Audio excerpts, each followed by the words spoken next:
back, everyone. For those of you who haven't seen my other videos, I'm interviewing small businesses to hear about how COVID-19 has affected them and the plans they have for the future. And the goal of this project is to connect members of the community with local businesses through my gift box. And in this box, I'm providing a combination of coffee, tea, and snack products, plus marketing materials for the small businesses you're helping during this time. All right, let's get started. Thank you so much, Meg. Hi there. Firstly, if you could, I know you already did this, so I'm sorry, but firstly, introduce us to you and the business, and just give like a general explanation. Sure, absolutely. So my name's Meg Hagley, and I run High Point Cafe in the Mount Airy section of Philadelphia. We actually have 2 cafes there. We're a coffee shop, so we do all of our own roasting. We do all of our own baking. We make crepes to order. This winter, we've also introduced chocolate bars. They're so good. So we're making chocolate as well. But basically just there to be the high point of your day. What was the moment where the chocolate came and that was like a huge idea? Because I feel like that's a huge transition. Nice. So actually, traditionally around Christmas, between Thanksgiving and New Year's, we've made candies. And it's morphed and been different things every year. And it's really labor intensive, candy making. So I had actually a couple of years ago said, Uncle, I can't make them anymore. And which is sad because I love them too. One of my favorite things was we would make our own buttermints, a peppermint buttermint that we would cut into star shapes and then dip them in Belgian dark chocolate. So they're sort of like a peppermint patty. We called them High Point Peppermint Pointies because of the star. Yeah, really cute, but also super delicious. But it's like a week process. And I just don't have the time anymore. I don't have 40 extra hours laying around in a week to make candies. So, but we've been really sad and lamenting them. And so a colleague of mine said, you guys should really make your own chocolate, as in roast our own chocolate, which I said, whoa, hold on. But maybe we can make chocolate bars, which would be a little bit lower in the labor aspect and not so much make this thing and then wait a couple days and then do this part of it and then wait. And so our roaster, Stephanie, volunteered. She said, I'll do it. I'll be the chocolate lady. So we launched with sea salt, coffee crunch, of course. And pistachio. And then for the holidays, we also get these all-natural candy canes from a company called Giambre's Candies in New Jersey, who are amazing. And so we've been doing a candy cane crush as well, candy bar. Oh, that's exciting. You were explaining like how it was labor intensive, and I was nodding like I understood, and I was like, my only experience with candy and chocolate is like picking it off from the shelf or like in my favorite store and eating it. So for all of the chocolatiers and candy makers out there, we understand you. Yeah. We feel the pain. So first question, well, we kind of already answered this actually. I was going to say, can we talk about what has changed since I first interviewed you? But I feel like the chocolate portion is a huge change. Yeah. That's pretty big. I'm trying to remember when we last talked, but we have been progressively making changes. In fact, my staff and I were talking about this today when I was working behind the bar.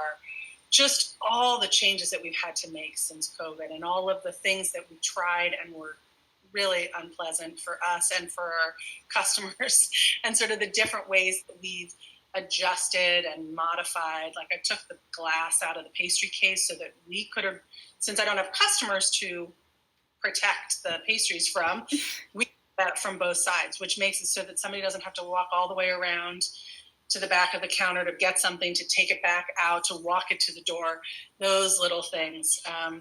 But for sure, we have done things like we installed pickup windows. So literally took out a big plate glass window that was one of the pieces of the front of our original shop and constructed something to make it easier for handing off pastries and making a pay station there, because we were taking credit card numbers over the phone, which was a whole thing, very, very stressful and unpleasant when you put in the wrong number and then you're like, oh hi, no. me again. Yeah, it was unpleasant, and then we only have one phone line, so other people are trying to, it was just, so we've made a lot of adjustments over this time to try and make it better for everyone. For sure. I mean, I think the pickup windows are interesting because I feel like even when COVID leaves, like, that's something that, like, I don't know, you're shaking your head, but, like... There is nothing about the pickup window that I like, except that in this situation, it works. No, because the thing for me, the magic is people coming in. We get to have interaction across the counter. Everybody's in it together. We're sort of all we're all hanging out. We're in, customers are visiting with each other in the line, or while they're waiting for their drink, or we can have a conversation across while I'm making you your thing. I don't have to stop what I'm doing to go to the window, to write something down on a piece of paper, to take it away. Boy, I can't wait to get over. But they are cute. They are very cute. In this moment, they're working very well. I mean, So, I will say that... Yeah, I will say that, like, having the pickup window makes it feel more, I don't know, drive-through-ish, like commercial. Yeah. So I understand why you would say that. I can't wait until everybody's willing to, like, jam back into... Yeah. You're going to be there, like, everybody come in. Come here, let me hug you. Right. Let me breathe on you. Oh, are you the person who's, like, usually hugging everyone inside the store? I'm a hugger. I am, but usually there's an espresso machine between us. Got it. Okay. Yeah, you reach over the espresso machine and go, yeah, right, exactly. Okay, so... I know everyone, we just talked about this. How soon will we return to normal is the question that everyone has. So I'm officially asking you the same question. How long do you think it will take to return to normal? Or is the trick question, is this the new normal? Would it ever go back to normal? Yeah, it's going to be a while. I think we're going to have to wait until the vaccine has taken hold and all the restrictions are lifted. Primarily because our shops are too tiny. You can't get 6 feet away from anybody in our shop. So we won't be able to even have limited indoor capacity because that would limit us too much. Our price point's really low. I mean, our average sale is something like $7. We need a lot of $7 in order to pay the rent and pay our staff and have health insurance and keep the lights on and buy all the stuff that we do to make all the beautiful things. So to limit the number of people who can come in, and I don't think we can handle doing phone, someone standing across the counter from me, and the computer spitting out receipts. Yeah. We have to be patient and wait until everyone can come back inside. And then we'll have a big party. Do you find that COVID has, like, improved organization in terms of, like, what one person is doing at one time because you have so many things happening? Like, in terms of the pickup and the phones and all of that? We've definitely had to change our systems. So in order for us to have the speed that we have, we've always had good systems in place. Sort of in terms of division of labor and also sharing of labor is really huge in our industry. So that real team effort. And that's changed certainly because we have to write everything down and it's, hand off things in a different way. And I think it has helped in a lot of ways for my staff to really understand how important those systems are, that it's not just like something Meg made up because she likes to do it that way, but to like really recognize when we don't use the systems, how everything breaks down and makes it so much harder for all of us and so much more unpleasant. And that when we just do it the way that it will work, we all have a much better time. And we have time to sing and dance and laugh with each other and we're not crying. Was that like the general sentiment of like everyone on staff? Like these are Meg's rules? I hear a lot of, Meg said. Okay. Yeah. I see. There's a lot of, Meg said, yeah. Oh my. All right, next question. Oh, okay. This is the one I kept from last time, but if you have the same answer to this, it's totally fine. What do you Okay. feel currently is your greatest obstacle? And a lot of people I've talked to have just said staying open. Yeah. So that's a very accurate, good answer.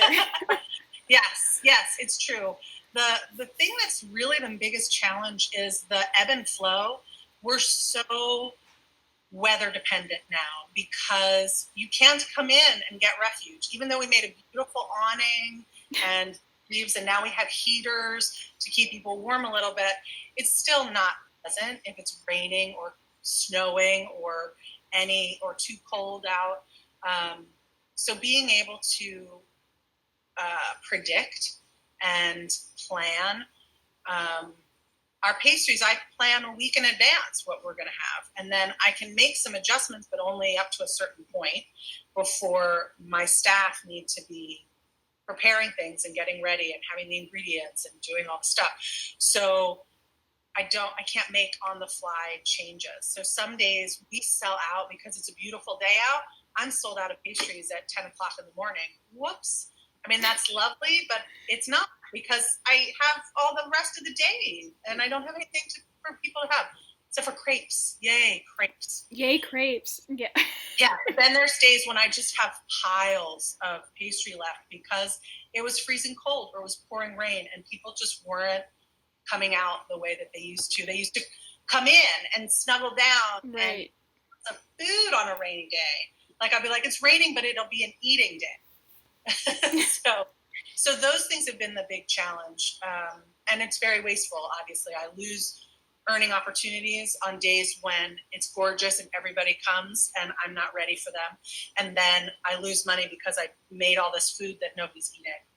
We have started partnering with some food banks, which I'm really thrilled about. So Feast Incarnate and Chosen 300 are two places that actually come and pick up our day-old pastries, which is fantastic because aren't really able to drive around and deliver them. And they are gracious enough to come, and then they can be in the mouths of people who need food, which is beautiful. That is beautiful. I mean, I definitely agree that like the weather has become a much more important factor Yeah. because I would go like it'd be raining, it'd be pouring, and I would go, okay, it's fine. We can just, go in here for shelter. Right. Yeah. Get dry, like put your umbrella down and then, get some coffee or get some tea or pastries or whatever you want to do. Right. Now it's raining and it's like, oh, Not you better get home. bother. Yeah, right. It's not gonna bother. Yeah. Right. So that's definitely hard in terms of planning when you have people Yeah. who, you can't really access. There's nothing you can do. Right. Like like you can't yeah. Come get us. Yeah. You can't say like, please come on, like shout across the street as the other person's like trying to get out of the rain. You can't do that. Yeah. So that's definitely hard. I understand that. What do you feel has been your greatest achievement? Again, this could also be the same answer. Yeah. Staying open has been an incredible achievement. But also just segueing, I mean, the whole online ordering process, although our app is great, there's huge glitches, but just being able to respond in a way and continue to problem solve feels like a huge accomplishment. The fact that we do continue to keep our doors open, and we seem to be doing a good job. People seem to be happy to have us there. We have our incredible devout regulars. And, we have to be open every day because honestly, drug dealers. Legal drugs, but seriously, Legal. people are addicted. They need their caffeine. Right, let's emphasize legal, everyone. So we're open on Thanksgiving. We're going to be open on Christmas. And so it feels really good to be able to be enough of a service to our community that I do need to be open, and it'll be worthwhile for us to be open because enough people still rely on us every day. And what do you feel like for the holidays? How do you feel you've changed from like last year before COVID in terms of like holiday prep and like what you would display or like sell to people in terms of the holidays. Well, that is one of the interesting things that I recognize now, because we're so dependent on social media, and I only have one window to give all the information. It used to be you just walked in the door and you could see we had new mugs, or we had a t-shirt, or here's the candy bars. You have the pile of candy bars. And now I have to make sure that people know about it in like a bunch of different ways. Because there's the regulars who never look at a menu because they always get the same thing every day. And I think you need to know that there's candy bars, or that we have a new really cute mug. Oh my goodness. Very cute. Or we have our holiday blend. Oh, look at that cute thing. We have a blend, a special coffee blend for the holidays. Those kinds of things. I have to do more social media stuff. I also have to find a way to like have that be shown when they come to this tiny little window that doesn't have any room for display, and that kind of thing. So that has definitely. So I didn't end up doing t-shirts or hoodies like I normally do, because I have to guess at what sizes I need well beforehand. Right. A pretty high price point, and people need to see them and hold them up and do all sorts of stuff, and we're not doing that. So we'll have t-shirts celebrating that we survived COVID, I think. COVID survival t-shirts. Yeah, exactly. I am one of those people. I am a culprit of ordering the same thing, like you said. Yeah. You know what you want? Right. Well, okay, yes, but I would also like to challenge everyone to not do that. That was my point. Yeah. But, like, I mean, if that's what makes you happy, then do it. But, at some point you should, like, try and get some other things as well. I just want to throw that out there. But I'm definitely the type of person who will just order the exact same thing. And, because it's good and you know what you want, like, Right. Well, and that's one of the things, we change our pastries every day. Right. And when you could come in, you could walk in the door, see this beautiful pastry case. Ooh, that looks good. I wonder what it is. And now you have a printed list of words, which is like eye-crossing. I mean, the window is just it's just so many words, and I try and break it up, and I try and make it attractive, but it's just so many words. And I think it does affect, the impulse buy. And I see people sort of looking in the window, trying to see the pastry case, to see what things look like. But it's 10 feet in or 20 feet in the door, and there's no pastry signs because we know what it is. Right. So yeah, it definitely changes. So those impulses, like, oh, that looks good, I'm going to get it. You have to like read a list and be like, that sounds good, I'll get that. I wonder what it is. So you have like one window and then a bunch of just writing, like lists of what's there, and yeah. Oh wow. So I created sort of a clipboard system. So here, I'll demonstrate. Oh, okay, thank you. So there are clipboards in the windows that look like this. And one has the drinks, one has the crepes, one has the pastries. And like, this is Wednesday's pastry menu. Mm-hmm. It's so many words. Well, I mean, at least there's pastries in bold letters. I mean, you know it's pastries. You can easily see what they are. But yeah, and then there's, the bulk coffee and all the different kinds of coffees, because we've got 12 or 13 different coffees that we sell by the pound. And they have to have descriptions, because what does holiday blend mean? Except for that it's got a cute man on it.